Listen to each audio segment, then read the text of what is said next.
The search is on for a 12-year-old boy who went missing yesterday afternoon in a Scarborough neighborhood. Police saying they're concerned for his safety. Good afternoon. A command post has been set up at Samuel Hearn Middle School in the city's Oakwood neighborhood. The Toronto Police Mounted Unit has also been called in to search for the boy named Pharrell, last seen yesterday afternoon around 3:20 near Pharmacy and Danforth Avenues. CTV's Beth McDonnell has been following this search. She joins us live with the latest. Beth. Michelle, Toronto police appear to be very concerned about this little boy and are taking his disappearance very seriously. We are outside his school near Pharmacy and Danforth, where police have stationed their search. Here is Pharrell's picture. He is 12 years old, 5'2" in height with a thin build. Please take a close look. He was last seen in this area around 3:20 yesterday afternoon, wearing a sweater, blue jeans, and a black jacket. Several officers with the mounted unit are out in the neighborhood looking around for Pharrell. Officers are also speaking with people at Samuel Hearn Middle School and the Oak Ridge Community Recreation Center. This comes after police searched the area overnight as well. We're told the boy doesn't have a cell phone and the parents are cooperating. We're told he did come to school yesterday but didn't go home afterwards. It's still very cold and police are concerned for the boy's safety. Police are hoping the public is able to help and bring him home. Michelle, Nathan, we are standing by, hoping to get an update from police this afternoon, and we will bring that to you as this information comes available. Police are asking anyone with information to contact them. Reporting live, I'm Beth McDonnell. Michelle, back to you. Thank you, Beth. Meantime, Halton police are sharing new surveillance video as they investigate Monday night's deadly shooting at Burlington Center Mall. Witnesses reported gunshots ringing out at around 10:10 Monday night. A man inside a white car was found shot and later declared dead in hospital. He's been identified by police as 24-year-old Omer Niaz Muhammad. Social media posts say he was a local rap artist from Hamilton. Police had been searching for a white SUV seen in newly released video and later found set on fire in Hamilton. They're now looking for any information they can find on the dark SUV in this video. They're asking anyone who can potentially identify it to get in touch. Peel police have made an arrest in connection with a deadly hit and run in Mississauga that happened over a year ago. A woman in her 20s was hit by a black SUV while crossing Bristol Road at Loon Lake Avenue on January 14th, 2025. The driver did not stop. The woman was taken to hospital where she later died. On Wednesday, 26-year-old Sandeep Sekhan was arrested in connection with the incident. He's facing several charges.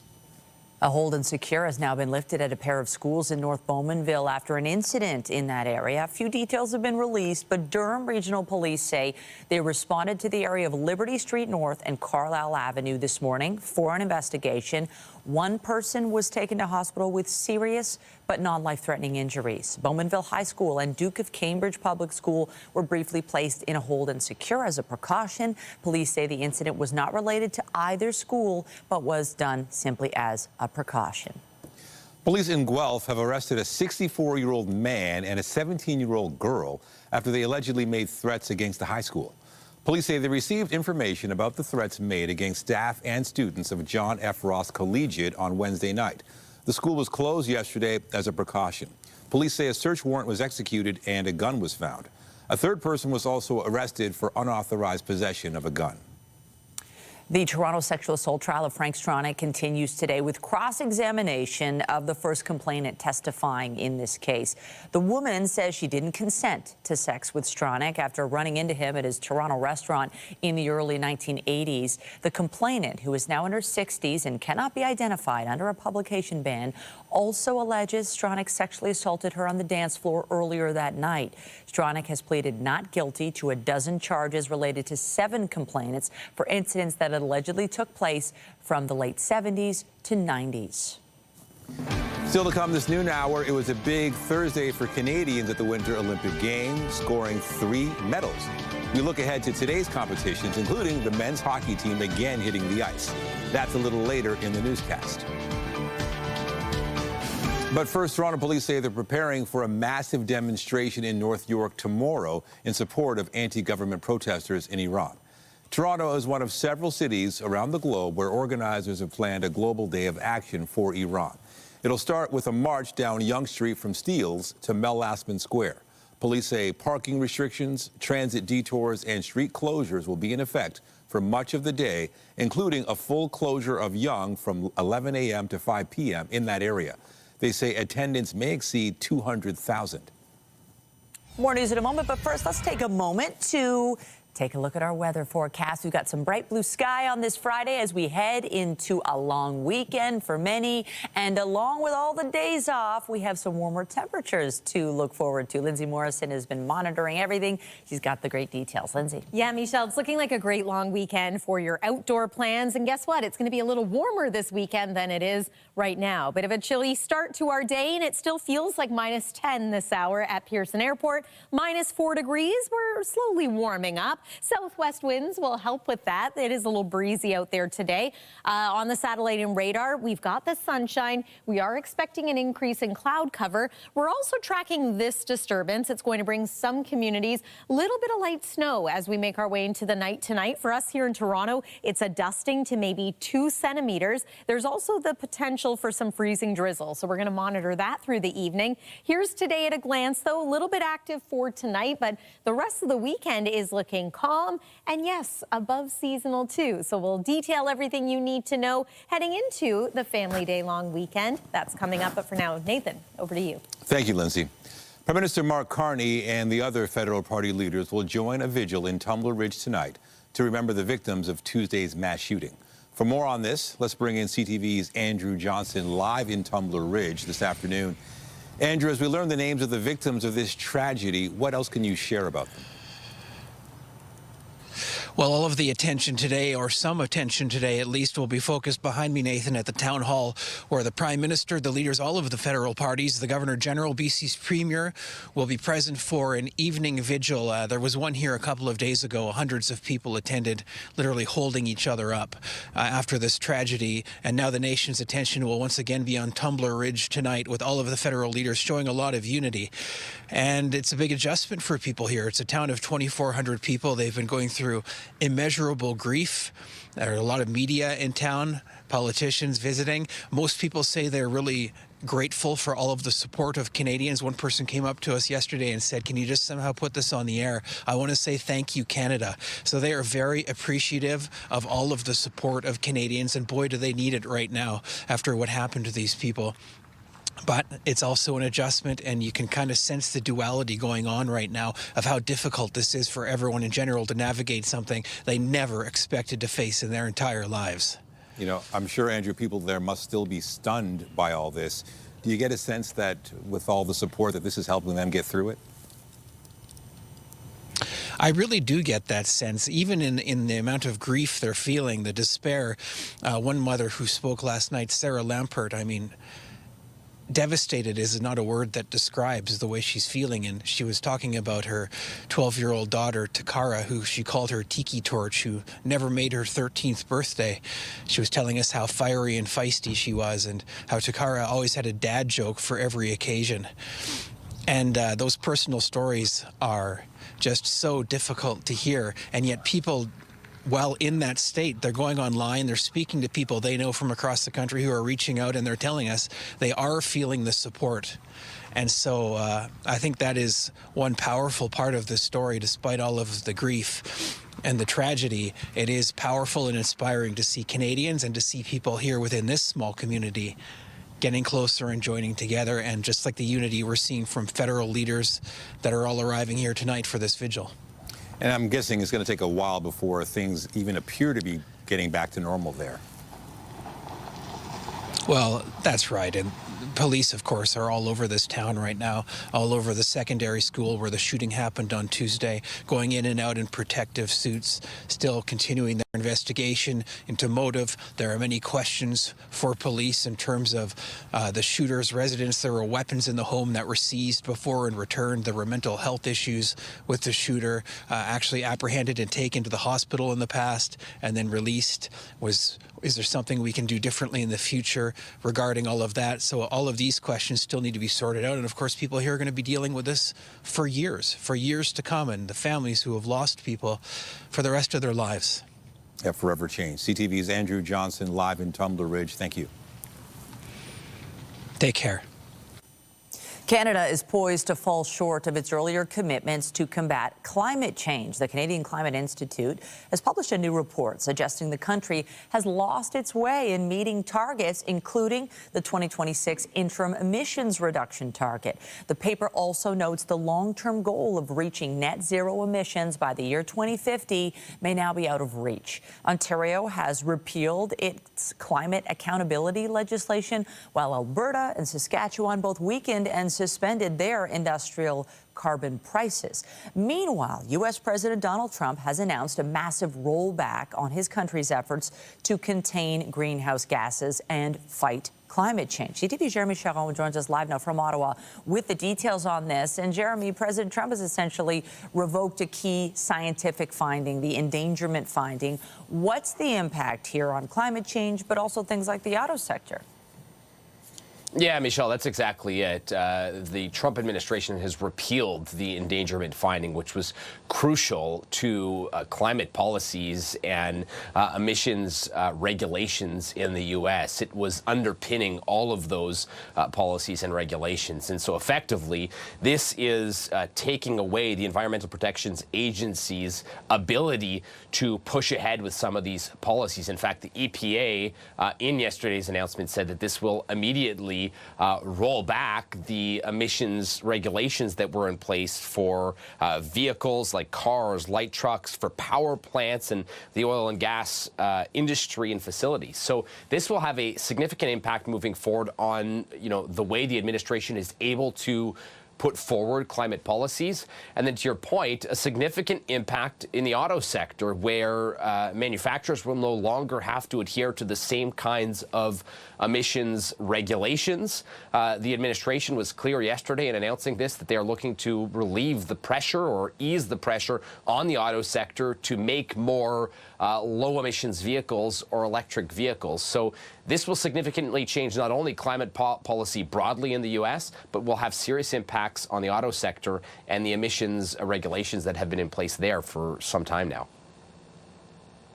U.S. President Barack Obama established the framework back in 2009. What's he saying about this, and what's the public's response been? Yeah, look, there's been a lot of pushback already, including from former U.S. President Barack Obama, who said in part that without this ruling that was in place, we'll be less safe, less healthy, and less able to fight climate change. Also, the fossil fuel industry can make even more money. That's from former U.S. President Barack Obama. Large environmental groups have been pushing back on this, going against the U.S. Or saying that they, disagree with the U.S. administration's repealing of this ruling. In fact, they have already been preparing to use legal means to sue over the repealing of the endangerment rule. So, there is significant pushback here. The Sierra Club, which is the largest environmental group in the U.S., said that Trump has formalized climate denialism and official government policy. So, the big question now is whether or not this stands. And I believe this is far from the end of this story, but at this moment, this is a significant shift in the U.S. government's ability to enact climate policies and, emissions regulations. And we in Canada, our neighbors, will it have any effect here? Yeah, hard to gauge at this point exactly the effect it could have, but it is likely to have one. To your point, the Canadian auto sector and the American auto sector have been in lockstep for some time. There has been a bit of a decoupling there through tariffs imposed by U.S. President Donald Trump, now by a shift in policies and climate policies and emissions reduction efforts.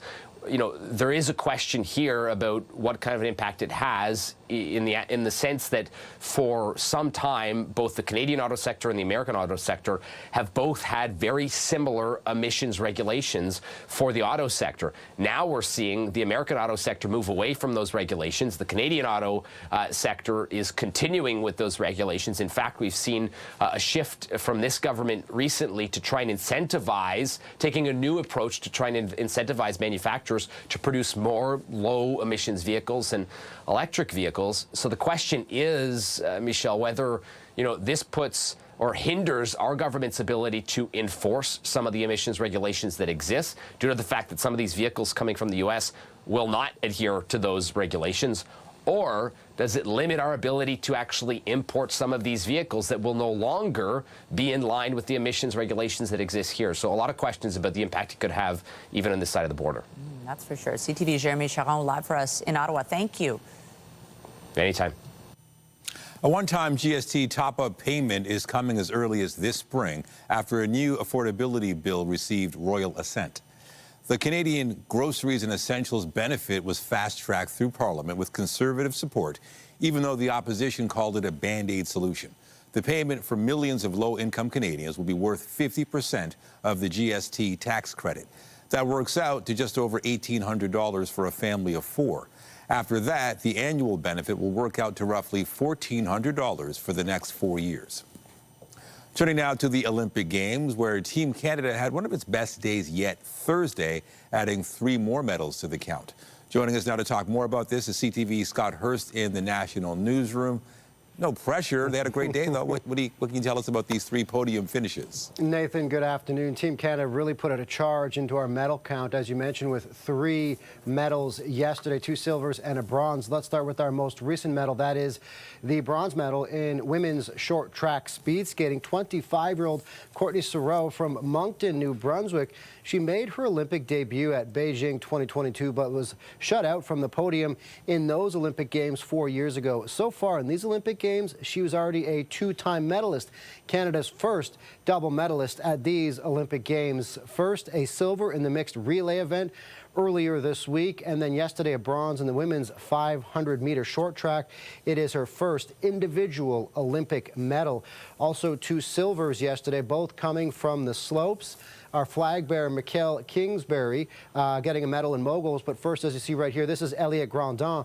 He won a silver in snowboard cross, and he just missed the goal by the tip of his snowboard. As I mentioned, Mikkel Kingsbury also a silver medal winner in moguls. He is our flag bearer. Both Kingsbury and Grandin will have a chance at another medal as there are more competitions in their Olympic tournament. Yeah, Kingsbury was so close to the gold. Any chance for any of the other athletes to get gold today? Probably no chances for gold today. We do have more athletes in competition, however, not ranked that high up in the final standings. Of course, we're all looking for golds later on in big tournaments like curling and, of course, hockey as well. The men's hockey team is back in action later this afternoon after opening their tournament with a 5-0 win over Czechia. They will play Switzerland later this afternoon. It is their second of 3 preliminary round games. The women, they're back in action tomorrow in the knockout round, quarterfinals against Germany.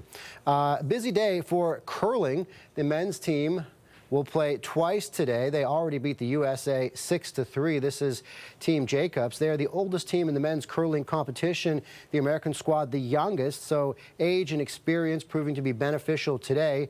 The win sends them to 2-0. They'll play Sweden later today. And also a bit of a stunning upset on the women's side of the bracket. The Canadian women's rink, skipped by Rachel Homan, they lost to the Americans 9-8, and so that is a bit disappointing on the Canadian women's curling side, as it is a busy day in curling at the Milano Cortina Olympics. Right now, our medal count stands at 7. Still looking, Nathan, for that elusive gold medal, but we have 3 silver medals and 4 bronze medals. Yeah, we're getting there. All right, CTV's Scott Hurst live in the CTV newsroom. Thank you. Thanks, Nathan. And while the country's best athletes are competing down here on Earth, a new crew is rocketing towards the International Space Station this afternoon. And liftoff. Go Falcon, go Dragon, and Godspeed Crew 12. The 4 astronauts lifted off from Cape Canaveral on an 8 to 9 month mission. They're replacing that crew that returned to Earth early because of a medical issue with one of the astronauts. SpaceX launched the replacements as soon as possible at NASA's request. Tomorrow is Valentine's Day, friendly reminder, and you may find that sweets for your sweetie may cost a bit more this year. Chocolate prices are up more than 14%. It's because the price of cocoa beans. Most of them come from West Africa, which has been having weak harvests because of extreme weather. Chocolate companies buy beans months in advance, so consumers won't see relief for some time. The price increase continues a trend that also saw hikes in 2024 and 2025, but for Valentine's Day, it's worth it. Yum. Always worth it. Don't forget that. As we take a look at our Valentine's forecast, if you have dinner plans tonight as opposed to tomorrow, you should be aware of the fact that we've got a little bit of light snow moving into some areas. Not going to amount to a whole lot in the GTA, maybe a trace to 2 centimeters, but check out Aurelia, more measurable snow there.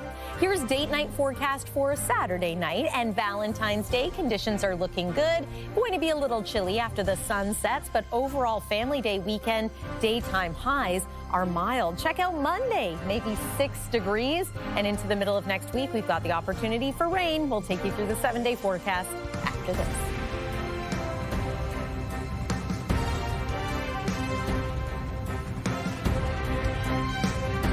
When you see it happen, send it to CTV News. Text 10400 from your screen to ours. Text 10400. All right, to the forecast. So, yes, we know it's Valentine's weekend. It's tomorrow, and the weather's no excuse, really. Well, whatever it is you have to do, you can get it. Oh, you're thinking of people you can't, forget. like, oh, That's I the can't do weather. it. It's a snowstorm. No, you can do it. No, you've been warned. And hey, Valentine's Day is on a Saturday of a long weekend. I think there's a lot to like. And those plus temperatures, it's going to be so nice to be outside. Yeah, I think probably a few people have dinner reservations this weekend, given where Valentine's Day lands. But yeah, typically we are quite cold around Valentine's Day here in Southern Ontario. So perhaps this is a nice change. Not quite patio weather, but this year Valentine's Day will be mild, dayside, and not too bad for an overnight low either. And then, of course, we have Family Day to talk about on Monday. So let's get right to it. Weather is brought to you by the Presler Law Firm, the injury lawyers. You don't pay unless they win. This morning, we had beautiful sunshine, a beautiful sunrise, and overall it's been a pretty pleasant start to the day, although it was cold again early this morning. We've been talking about the nice improvement in temperature with an exception. Yes, it was cold last night and it was chilly this morning, but now we are starting to see the temperature rebound. We are also starting to see a bit of an increase in cloud cover, so there is that. Enjoy the sun while we have it today. While the weekend is mild, I do think at times we're going to have more cloud than sun. So soak it up while you can. Here's the satellite and radar. A little bit of cloud starting to approach, some snow just starting to fall along the Bruce Peninsula. Again, communities east of Georgian Bay and then east of the GTA are most likely to experience some light snow through the afternoon, evening, and overnight hours tonight. But there is the risk of some freezing drizzle as well as some blowing snow. So special weather statements and weather advisories in place for communities mainly outside of the city of Toronto, but with so many people doing some traveling to ski hills, to cottage country, you do want to be mindful of this. Measurable snow expected in areas like Owen Sound, Huntsville, Peterborough even. Cobourg forecasting a couple of centimeters of snow for you. We might get a dusting to maybe even 2 centimeters of snow in parts of the GTA, but overall this is going to be quick passing into your Friday evening. By the time we're waking up Saturday morning, the active weather is gone. Some cloud cover as mentioned, along with some sunny breaks, and then more cloud into Sunday, hopefully with a bit of sun as well, but the temperature is going to be on the plus side of freezing. It's not so much right now. It's -3 degrees at Pearson Airport, feeling like -9. Today's high is -1, so remaining in the minuses for today. There's a look at the almanac. -1 is also our seasonal norm, so we are where we expect to be at this time of year.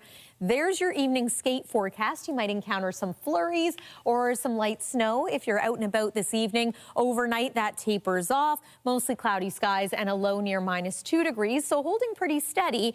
And then there's Valentine's Day for tomorrow. So dayside, mainly cloudy skies, a high of +2.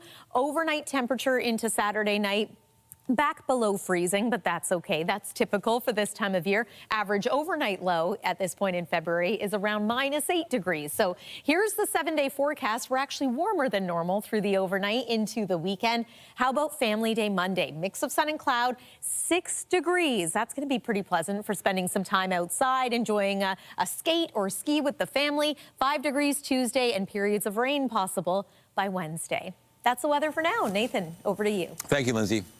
Pet adoption scams hit an all-time high during the pandemic when many people were stuck inside and looking for companionship. But even now, scammers are online collecting money for animals, and once they do, the pet is never delivered. Pat Foran explains on Consumer Alert.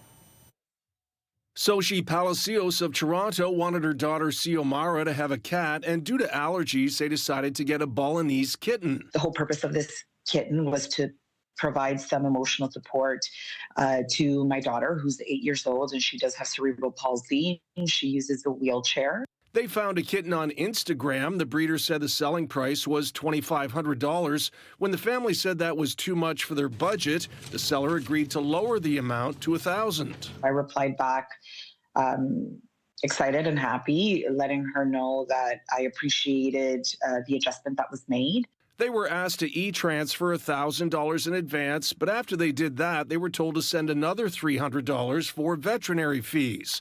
They said they'd pay it when they picked up the kitten. That's when all communication stopped. At this point, we got highly suspicious. There was no more email responses, and then they blocked me on Instagram. After she was blocked, Palacios realized it was a scam, and she was out her $1,000.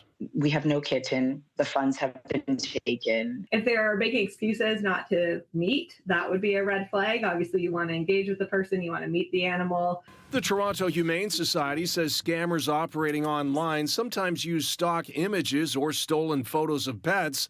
Before making a deposit, you'll want proof the pet is real. Is it a live photo? Is there a way to do a video call? Is there a way to get a video? Just to sort of verify that this is a living, actual being. Scammers may ask for money in advance, then tack on extra fees for insurance, shipping crates, or vaccines. You should be cautious if they won't meet in person, and all correspondence is online. For Palacios, it's been heartbreaking. She wanted her daughter to have a furry companion. I kind of wanted the kitten to be a little friend that she would have when she came home. Pat Foran, CTV News. Some good news for Ontario's auto industry, especially for hundreds of laid-off Brampton Stellantis workers. The automaker says a third shift will be added to its Windsor plant come Tuesday. That means 1,700 jobs will be added. Roughly 250 of those positions will be filled by laid-off workers at the former Brampton Stellantis plant who are making the move. That Brampton plant has sat idle since last year when Stellantis moved local production south of the border.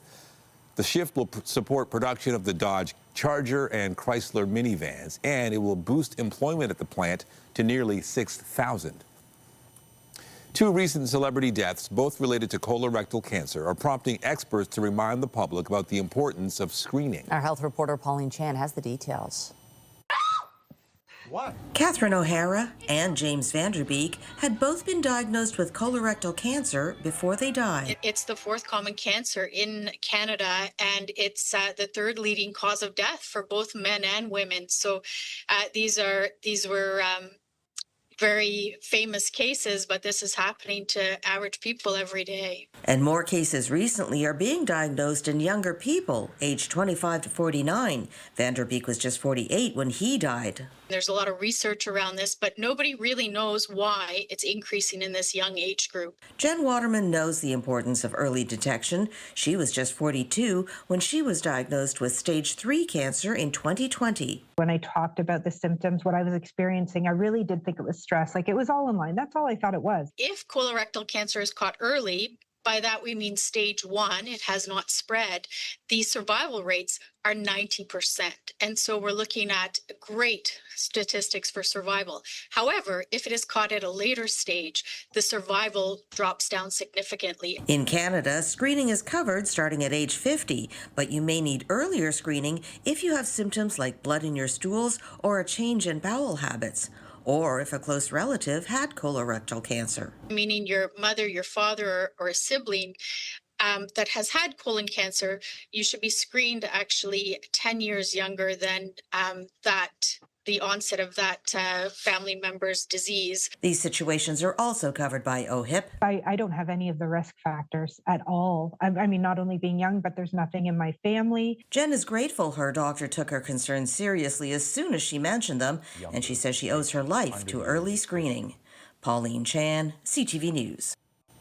The Toronto Zoo says it's received the final post-mortem report after the death of a giraffe in its care on New Year's Day. The zoo had previously revealed 13-year-old Maasai giraffe named Kiko died from injuries linked to the unique anatomy of the species after he got caught in an opening door. The report from the Ontario Veterinary College says Kiko died almost immediately, not because of any injuries or underlying conditions, but from cardiac failure linked to intense exertion while he tried to free himself. The zoo says it's launching internal and external reviews to prevent similar incidents in the future. Still to come on CTV News at noon, spring training is underway and the Blue Jays are continuing to make moves. We'll have more on the club's latest acquisition when we return.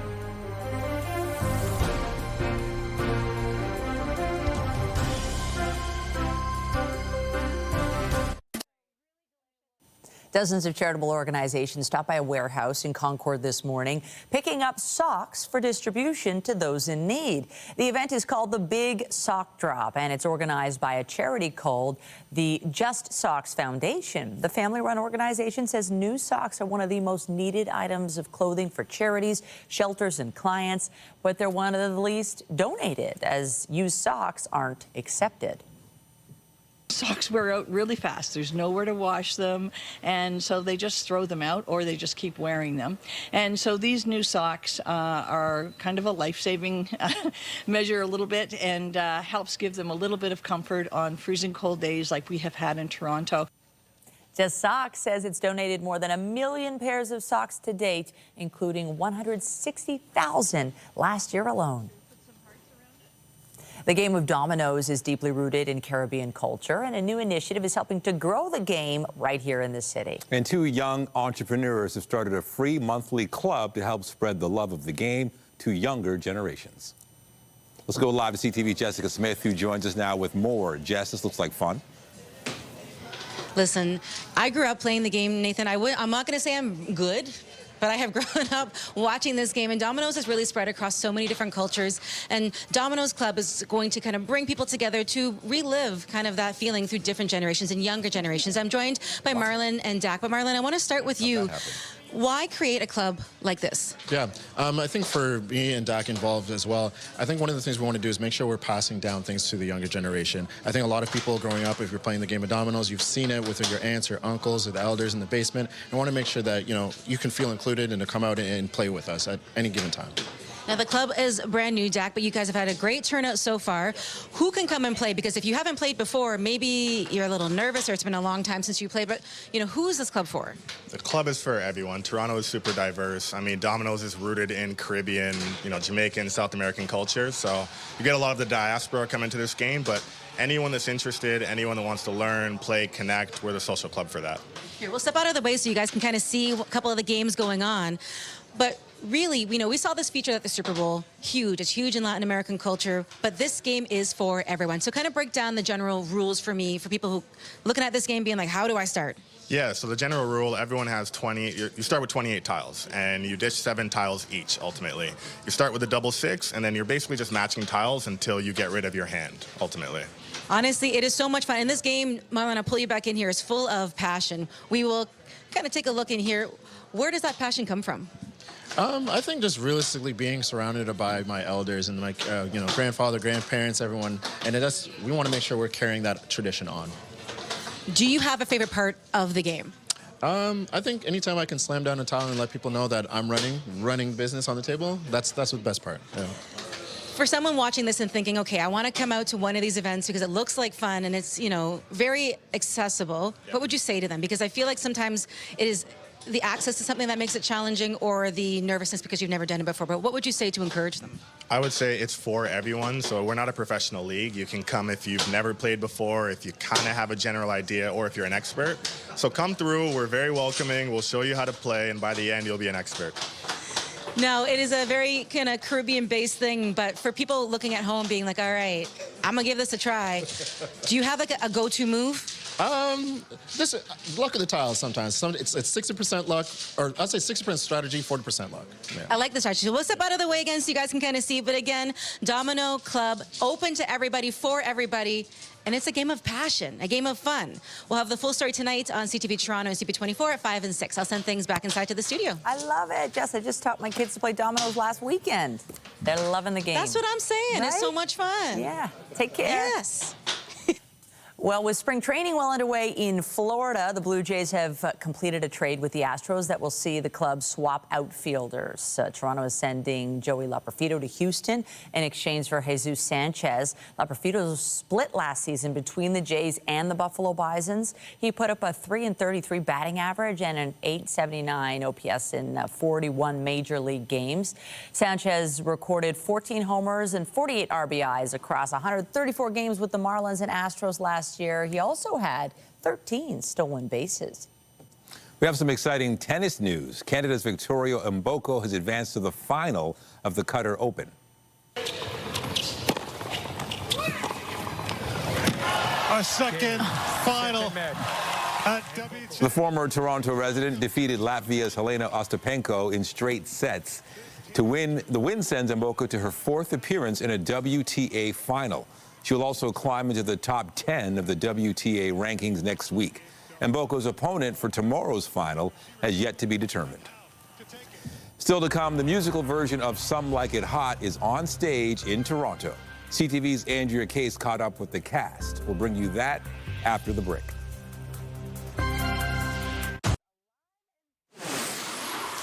We have breaking news out of Queen's Park this hour. Premier Doug Ford has called off plans to remove Crown Royal products from LCBO shelves. The Premier says he's withdrawing the threat to remove those products now that parent company Diageo has agreed to $23 million in spending in Ontario. Ford had been warning he might take the step in response to the closure of a Windsor area Crown Royal bottling plant. The deal includes a pledge from Diageo to spend $11 million to buy grain-neutral spirits from Eastern Ontario. The company says it's pleased Crown Royal will remain on LCBO shelves. With the Olympics underway and the Super Bowl that happened last weekend, sports have been in the spotlight these days, including on social media. For more on the top online stories this week, we're joined now by Sam East with 99.9 Virgin Radio. Sam, let's start with this confession by a Norwegian athlete after winning a bronze medal at the Olympics. It's sort of the big water cooler topic this week. Oh, yes. There has been a lot of commentary online on this in particular. So you may have seen this Norwegian biathlete won bronze in an event earlier this week. And of course, they have that typical post-event interview that went to much of the surprise of everybody watching. Take a look at this. For et halvt år siden så møtte jeg mitt livs kjærlighet. Verdens vakreste, fineste person. Og for 3 måneder siden så gjorde jeg min største tabbe og var utro mot henne. Og det fortalte jeg for en uke siden. Og det har vært den første uken i mitt liv. Så jeg hadde gullmedalje i livet. Det er sikkert bare mange der nå som ser på meg med andre øyne. Men jeg har kun øyne for henne. Jeg vet ikke hva jeg vil fram til å si det her nå, men... Oh, goodness. This was quite the confessional. Most of the people wondering why would he take this moment to say that? He said that he deeply regrets sharing his personal story on what was a day of celebration for the Norwegian biathlon. He's not quite himself these days. His apologies go out to his teammate who deserved all the attention after winning golds, and to his ex-girlfriend who unwillingly ended up in the media spotlight. That's after public scrutiny came about when he made this confessional. Michelle, the question on everyone's mind is why? Why would you do this? It's so unprofessional. Pick a time and place. This is not the time. A lot of people also saying he should win a gold medal in audacity. Ooh, yeah, so many people have thoughts on this. My first thought was for the interviewer. I mean, you're expecting to comment on what just happened, and then, ooh, that took a left turn there, but it was a grand gesture. But only 6 months. They weren't together that long. That's where it's kind of odd, you know? Okay, let's move on. You can go online and see what people are saying about it. Bad Bunny's performance at the Super Bowl on Sunday, the halftime show, lots of buzz there. And now a famous boy band is already throwing their hat in the ring for next year. Yes, the Backstreet Boys, every millennial's favorite boy band.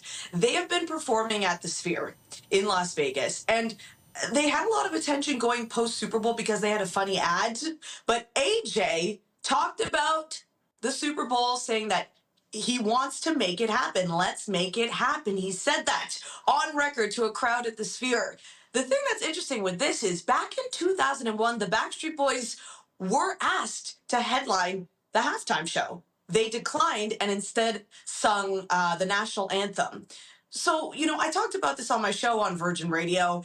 If the Backstreet Boys were to headline now, would they be able to hold their own? We know they have a great catalog.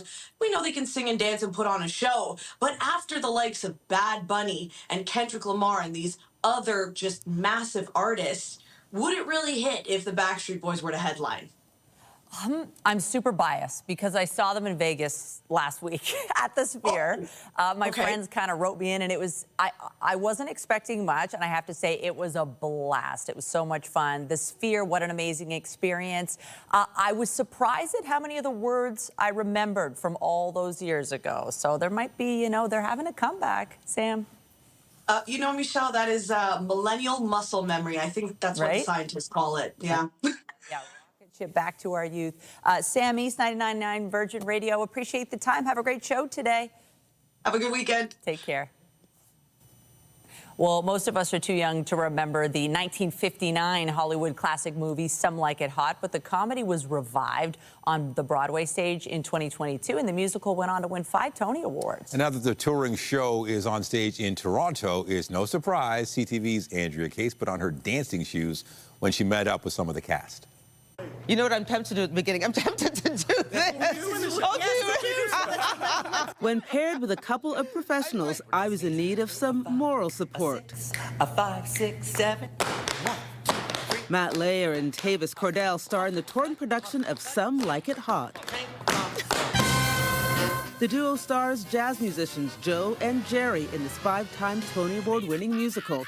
In an attempt to escape the mob, they pose disguised as Josephine and Daphne, 2 women on a train leaving town after witnessing a murder. Why is this a good show for you? This is a fabulous show because... not good, it's fabulous. I mean, come on, it's fabulous. Mobile, Alabama native Lair is a veteran of 8 national tours, but this is his first time in Toronto. This is like the dreamiest role I could ever get to play because it is everything that I love to do. I'm a song and dance man at heart. I love tap dancing, I love singing, and I love comedy. And I get to do all of that and in high heels. And then my character gets to undergo like a nice little transformation. He's not the most honest person on the planet and a bit of a schmuck for a while. But then he really, like, through his brother, Jerry Daphne, gets to kind of make a very good transformation into becoming a better person.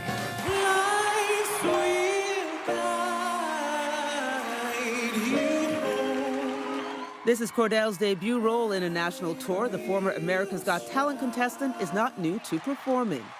He got his start in a church in North Carolina. Liturgical or praise dancing. I did it in church at Nazareth Missionary Baptist Church in North Carolina. Yes. And what was it? It was just an expression of heart and love and spirit. I believe that I became connected with my spirituality and it began to feel and to be, it was the early stages of showing my heart and showing my passion for the arts through praise dancing. And speaking of dancing, Lair says while rhythm is universal, tap dancing brings him joy. As a more mature dancer, tap dancing you can do for as long as you want. It's definitely an art, a dance art form that you can still produce sound, create rhythm and joy without having to, you know, do big splits and jumps and all that. Perhaps the dancing is best left to the professionals. Some Like It Hot is on stage now at the Ed Murphy Theater until March 15th. Woo! Andrea Case, CTV News. Yes.